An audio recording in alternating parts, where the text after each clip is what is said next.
Yo, what's up dude? Ketemu lagi dengan kita di sini masih di Indo James Crypto Channel. Hari ini di tanggal 8 ya, di bulan 7 2024. Dan seperti biasa guys, kita langsung saja ya melihat bagaimana update dari global crypto market cap. Seperti yang terlihat dari data coin market cap di sini, ada penurunan guys di 2,59%. Begitu juga untuk Fear and Greed Index juga mengalami penurunan. Sekarang masuk lagi ke area Fear di poin 36 ya, yang mengindikasikan bahwa transaksi yang terjadi di Bitcoin tampaknya berkurang ya. Dan tentu saja semua ini adalah kontribusi dari Bitcoin dan juga teman-teman nongkrongnya di sini guys. Kalau kita lihat ya, untuk Bitcoin dalam waktu 24 jam ke belakang ini bisa dibilang masih sideways ya di 0,23% untuk perubahannya, bertahan di harga 57.600-an ya. Nanti kita akan coba cek lebih jelasnya di grafiknya ya. Kemudian untuk Ethereum ada kenaikan tipis di 1,3% ya. Kemudian untuk BNB juga sama di 0,7%. Dan beberapa altcoin tampaknya di sini cukup bervariasi. Tapi memang ya mungkin lebih banyak yang merah karena tren bearish dari Bitcoin ini masih mempengaruhi pergerakan harga dari altcoin ini guys. Kalian bisa cek untuk lebih lengkapnya di Coin Market Cap. Kemudian untuk lebih lengkapnya kalau kita lihat di sini ya, untuk pergerakan dari harga Bitcoin ya, seperti yang terlihat di sini untuk close candle-nya berada di bawah Fibonacci retracement 0,236 ya. Dan sebenarnya ini adalah indikasi yang kurang bagus ya untuk pergerakan harga Bitcoin ini, tapi tentu saja kita harapkan untuk close candle-nya ini hanya bersifat sementara dan hanya mengambil posisi buy dari para investor ya ataupun para trader, sehingga bisa men-trigger pergerakan harga Bitcoin ini untuk naik ya. Tapi tentu saja perubahan yang terjadi dari keadaan ekonomi secara global ini masih sangat berpengaruh sekali ya untuk Bitcoin. Apalagi dengan tren seperti ini, tampaknya untuk minggu ke depan ini masih akan ada tekanan jual yang cukup besar ya. Jadi kalian harus berhati-hati untuk penurunan berikutnya, karena untuk sentimen negatif dari Mt. Gox kemarin ini masih berlanjut ya, dan para investor ini masih sangat mengkhawatirkan untuk penurunan yang terjadi ya, ataupun efek dari distribusi Bitcoin yang dilakukan oleh Mt. Gox ya kepada kontributor, kreditur ataupun nasabahnya ya. Dan ini wajar-wajar aja, dan juga berbagai perkembangan terbaru mengenai ETF juga masih berpengaruh guys, oke?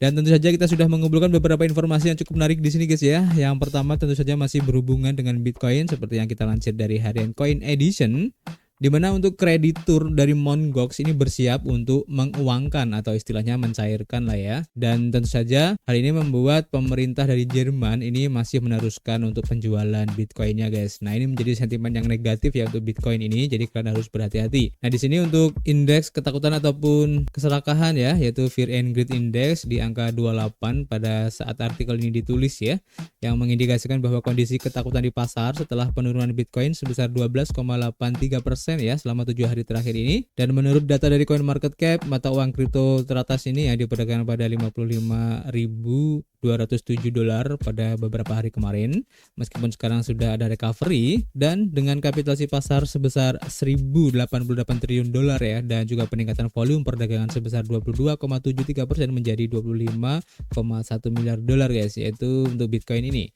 Nah, di sini untuk altcoin, khususnya untuk altcoin dengan market cap besar ya, seperti BNB, XRP, Solana, Cardano dan juga Toncoin, ini masing-masing turun ya, rata-rata di 4-6%, dan beberapa altcoin lain juga terpengaruh ya. Jadi untuk penurunan ini dipengaruhi oleh dua peristiwa besar berkontribusi pada kejatuhan pasar kripto yang signifikan ini. Yang pertama yaitu Mt. Gox, di mana para kreditur ini sudah bersiap ya untuk mencairkan uangnya, dalam hal ini yaitu Bitcoin dan juga Bitcoin Cash, di mana minggu lalu ya untuk bursa ini sudah mengirimkan sekitar 1.544 Bitcoin ke bursa kripto Bitbank. Dan di sini para kreditur kemungkinan akan menjual sebagian besar dana yang dikeluarkan oleh bursa Mt. Gox ini ya, yang memiliki sekitar 142.000 Bitcoin senilai 7,8 miliar dolar ya, dan 143.000 Bitcoin Cash senilai 44,8 juta dolar.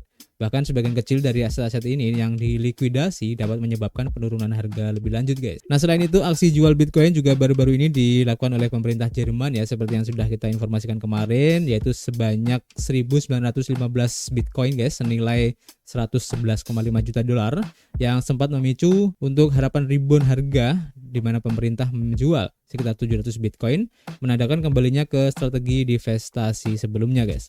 Dan selain itu, dalam seminggu terakhir ini, pemerintah Jerman telah memindahkan ribuan Bitcoin, mengonfirmasi kelanjutan dari potensi aksi jualnya. Seperti yang ditunjukkan ya oleh data dari Arkham Intelligence, di mana pemerintah Jerman memiliki 39.826 Bitcoin senilai sekitar 2,21 miliar dolar, guys. Lebih lengkap lagi masih dilansir ya dari Harian Coin Edition di sini ya, untuk pemerintah Jerman masih melakukan penjualan untuk Bitcoinnya ya, yang telah melikuidasi sekitar 1000 Bitcoin senilai 55,8 juta dolar dalam transaksi yang terjadi dalam 1 jam terakhir ini, di mana dari data Look on Chain untuk perkembangan tersebut dalam sebuah postingan di X mengutip data dari platform intelijen Arkham, dan data tersebut menunjukkan bahwa pemerintah Jerman melepaskan Bitcoin yang ditransfer melalui pertukaran mata uang kripto populer Coinbase, Bitstamp, dan entitas over the counter atau OTC, guys. Dan penjualan terbaru dari kepemilikan Bitcoin pemerintah Jerman ini turun ya menjadi sekitar 38.826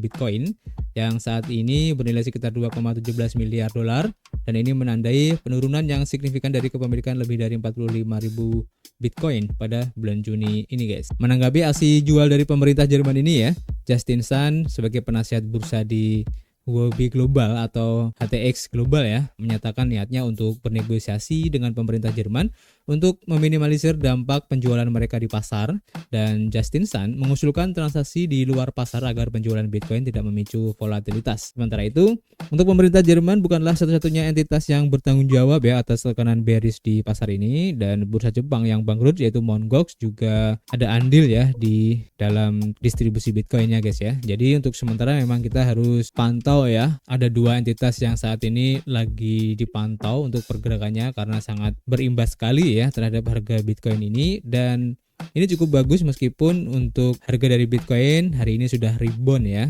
Jadi sudah mulai ada beberapa trader yang masuk di situ, meskipun ketakutan masih mengancam ya karena adanya kedua entitas ini yang bisa dibilang menjadi momok yang cukup mengkhawatirkan, guys ya. Jadi kita akan pantau bareng-bareng dan kita akan update lagi. Kemudian selanjutnya masih dari Coin Edition dan beritanya berhubungan dengan Ethereum ya. Jadi kalau kalian lihat untuk Ethereum memang lagi turun untuk harganya. Dan di sini disebabkan mungkin karena aktivitas dari para whales dan adanya penundaan untuk ETF, guys. Jadi berdasarkan data dari CoinMarketCap untuk Ethereum turun lebih dari 4% kemarin ya, dan mencapai level terendah hariannya di 2.822 dolar. Namun pada saat artikel ini ditulis, mata uang kripto ini telah diperdagangkan naik ya di 2,914 dolar, dan volume perdagangan Ethereum naik 27,25% mencapai 13,9 miliar dolar. Ethereum sebagai mata uang kripto terbesar kedua ya, berdasarkan kapitalisasi pasarnya telah turun dari 3.000 dolar, guys, yang mencerminkan penurunan Bitcoin dan juga menghapus keuntungan dari akhir pekan ini, di mana penurunan ini terjadi di tengah-tengah para pemegang besar yang menjual ETH mereka ya, bahkan ketika antisipasi meningkat untuk potensi persetujuan dari dana yang diperdagangkan di bursa ETF Ethereum di Amerika Serikat. Jadi untuk perkembangan selanjutnya ya dari Ethereum ini masih sangat berpengaruh terhadap ETF Ethereum, karena memang kalau kita berkaca ya dari ETF Bitcoin kemarin, efeknya sangat signifikan sekali ya terhadap Bitcoin itu sendiri. Dan seandainya saja untuk Ethereum ini bisa disetujui, kalau nggak salah itu kemarin tanggal berapa ya, sekitar tanggal 12 atau tanggal 21 lupa saya. Nah di situ kalau seandainya nanti disetujui untuk ETF, tentu saja kita harapkan untuk kenaikan dari harga Ethereum itu sendiri ya, akibat persetujuan ETF ini bisa mendongkrak harganya, dan sekaligus ya ini akan membuka pintu gerbang bagi aset digital lain untuk bisa diajukan untuk ETF spotnya, guys. Ini semakin menarik tuh diikuti. Dan kalau kita lansir di sini dari bitcoin.com ya, jadi ada wallet Bitcoin yang telah tertidur lama ya, ini diaktifkan kembali pada saat Bitcoin ini turun, dan masih banyak lagi tentu saja. Jadi pada 27 Juni 2024, paus Bitcoin yang memiliki sekitar 1000 Bitcoin senilai 60,31 juta dolar ya, memindahkan dananya untuk pertama kalinya dalam 6 tahun ini, dan Bitcoin tersebut awalnya diperoleh pada 25 Agustus 2018. Transaksi ini dikonfirmasi di blok 849746 dengan dana yang ditransfer ke Coinbase menggunakan opsi kirim semuanya, guys. Dan alat privasi blockchain memberi nilai privasi transaksi ini 55 dan 100, di mana keesokan harinya sebuah alamat yang dibuat lebih dari 8 tahun yang lalu pada 13 September 2016 mentransfer 148,21 Bitcoin senilai 8,9 juta dolar, dan transaksi tersebut dikonfirmasi pada 28 Juni pada ketinggian blok di 849841, dan alat privasi blockchain memberikan nilai 0, nilai terendah yang mungkin dicapai. Dan tak lama setelah itu ya, pada blok 849870, sebuah wallet yang tidak aktif yang dibuat lebih dari 11 tahun yang lalu ya, memindahkan 126,65 Bitcoin, dan alamat yang pertama kali dibuat pada tanggal 1 April 2013 ini tetap tidak aktif hingga tanggal 28 Juni, dan transfer ini mendapatkan nilai privasi 35 dari 100 karena input dan output yang cocok dan masalah terkait perangkat lunak lainnya. Sepanjang minggu lalu, beberapa wallet Bitcoin yang tertidur ya ini telah diaktifkan kembali dengan jumlah yang bervariasi. Contohnya pada tanggal 26 Juni, sebuah reward block yang cukup besar telah dibelanjakan dari alamat yang dibuat pada tanggal 14 Juli 2010, dan wallet kuno tersebut memindahkan Bitcoin senilai 3 juta dolar untuk pertama kalinya dalam hampir 14 tahun. Dan pada hari yang sama, sebuah alamat yang dipantau oleh btcparser.com mentransfer 215 Bitcoin senilai 13 juta dolar, dan aktivitas pertamanya sejak 31 Maret 2013 ini guys. Dan beberapa bulan terakhir telah menunjukkan bahwa meskipun pemegang Bitcoin jangka panjang cenderung mempertahankan aset mereka selama bertahun-tahun, kisaran 60.000 dolar atau lebih tinggi telah mendorong beberapa pengguna Bitcoin awal untuk menjualnya guys. Dan kenyataannya tidak ada kepastian bahwa koin-koin tersebut akan dijual, dan transaksi yang melibatkan Bitcoin yang dikirim ke bursa seperti 1000 Bitcoin dari tahun 2018 yang dipindahkan Coinbase kemungkinan besar dimaksudkan untuk dijual guys. Oke. Jadi memang akhir-akhir ini memang banyak ya berita yang mengabarkan tentang terbangunnya beberapa wallet Bitcoin awal ya, dan ini merupakan fenomena yang cukup menarik ya. Apakah terjadi sesuatu, apakah ada informasi orang dalam yang tidak tahu apakah itu yang men-trigger mereka ya untuk memindahkan ataupun mencairkan Bitcoinnya, atau efek dari Mt. Gox ini lebih besar dari apa yang kita pikirkan. Mungkin saja terjadi dan kita tidak tahu guys, tapi yang jelas kita pantau bareng-bareng ya, sehingga kita bisa meminimalisir untuk resiko lebih lanjut ya dari Bitcoin ini. Jadi kita tetap optimis untuk Bitcoin ini ke depannya guys. Oke. Dan menurut kalian ini bagaimana? Kalian bisa tulis di kolom komentar ya.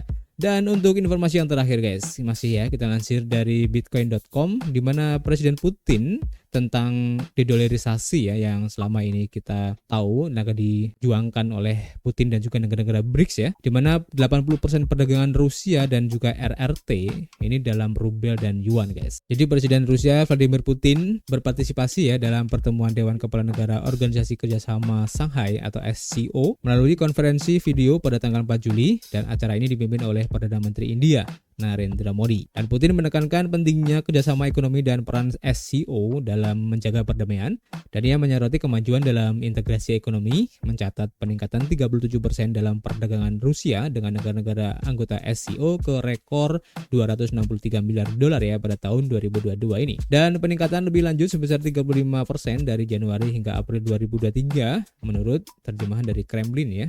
Dan Putin menyatakan ya bahwa mereka memanfaatkan mata uang nasional secara lebih luas untuk penyelesaian bersama, dan secara khusus lebih dari 80% transaksi komersial antara Rusia dan Republik Rakyat Tiongkok dilakukan dalam rubel dan yuan guys. Nah, ini menarik ya. Jadi semakin terrealisasi ya dengan semua tujuan untuk mendedolarisasikan dolar ya, karena tentu saja dolar sebagai mata uang utama dunia ya pasti akan sangat berpengaruh sekali, apalagi jika nanti BRICS ini benar-benar meluncurkan mata uangnya sendiri dan digunakan oleh negara-negara BRICS itu sendiri ya, dimana negara-negara BRICS ini kalau kita jadikan sebuah kekuatan ekonomi di satu negara ya, ini sudah mencakup sekitar 40% guys, dan tentu saja efeknya ini akan sangat signifikan sekali khususnya terhadap dolar itu sendiri. Tapi kita tidak tahu nanti apa yang terjadi, dan tentu saja kita akan pantau bareng-bareng ya, karena sedikit banyak pasti akan berpengaruh juga ya terhadap negara kita, terhadap ekonomi kita, dan juga kebutuhan pokok kita guys. Oke, jadi kalian stay tune aja dan kita akan update terus. Oke, untuk sementara itu dulu guys yang bisa kita sampaikan hari ini ya. Nanti kita akan sambung lagi, dan seperti biasa kita masih menunggu ya kritik dan saran kalian di kolom komentar. Nanti kita bisa ngobrol banyak di dalamnya, dan tentu saja kita akan ketemu lagi di informasi berikutnya. Peace.